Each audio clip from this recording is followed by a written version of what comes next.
আসসালামু আলাইকুম, সবাই কেমন আছেন? আশা করি সবাই ভালো আছেন। আমিও আপনাদের দোয়ায় আল্লাহর অশেষ রহমতে অনেক ভালো আছি। আজকে ঘুম থেকে উঠে চিন্তা করলাম যে মুরগির তলে যে তুষগুলো আছে সেই তুষগুলো অনেকদিন যাবত নেট দিয়ে চালুই দেই নাই। এটা অবশ্যই পুরান তুষ পরিবর্তন করে নতুন তুষ দেওয়ার মতো কিছুই না। আমরা মাসে একবার নতুন তুষ দেই, আর এর ভিতরে সপ্তাহে একবার কিংবা মাসে 3 বার আমরা এরকম ভাবে কি করি, পুরান যে তুষগুলো আছে সেইগুলা তুষ এক জায়গায় দলা করে তারপর একটা নেট নিয়ে ভালো করে চাল লইয়া তারপর আবার সুন্দর করে বিছিয়ে দিই। তাতে করে কি হয় যে এটার মধ্যে যে বড় বড় বিট থাকে কিংবা মুরগির ফাঁকগুলা থাকে চালনির কারণে সেই ফাঁকগুলা বিটগুলা সব আলাদা হয়ে যায়। তারপর আমরা সেই আবর্জনাগুলা একটা বস্তাতে ভরে বাহিরে ফেলে দিয়ে আসি। আর তাতে করে কি হয়, মুরগিগুলা সুস্থ থাকে, ভালো থাকে।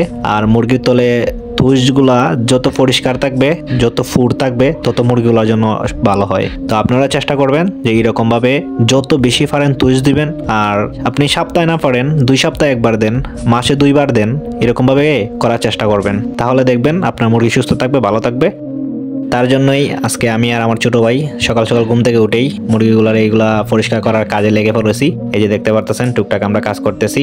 আর আমাদের তো জায়গা কম, যার কারণে আমরা একদিকে মুরগিগুলা সরাই রাখছি, অন্যদিকে আমরা কাজ করতেছি। তারপর এইদিকে কাজ শেষ হয়ে গেলে আমরা অন্যদিকে কাজ শুরু করতেছি। এরকম ভাবে আমরা আমার ছোট ফার্মটি সুন্দর করে পরিষ্কার পরিচ্ছন্ন করে রাখি। আর আপনারাও চেষ্টা করবেন, যাদের বড় খামার কিংবা ছোট খামার আছে তারাও যদি এরকম ভাবে করার চেষ্টা করবেন, তাহলে দেখবেন আপনাদের মুরগি সুস্থ থাকবে, ভালো থাকবে। আর আমরা কাজের ফাঁকে ফাঁকে টুকটাক ভিডিও করি।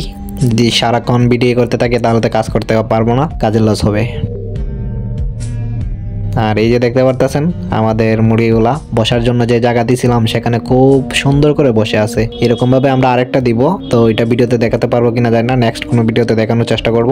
আর আপনারা যারা এরকম ভাবে দিছেন তারাই বুঝতে পারেন মুরগিগুলোর জন্য কতটুকু উপকার হয়েছে। আর যারা দেন নাই তারা খুব শীঘ্রই দেন, যাতে করে এরকম ভাবে উপরে মুরগিগুলো বসতে পারে। তো আজকের ভিডিওটা এই পর্যন্তই। যদি ভিডিওটি ভালো লাগে থাকে তাহলে প্লিজ আমাদের চ্যানেলটাকে সাবস্ক্রাইব করে পাশেই থাকবেন। ধন্যবাদ সবাইকে, আসসালামু আলাইকুম।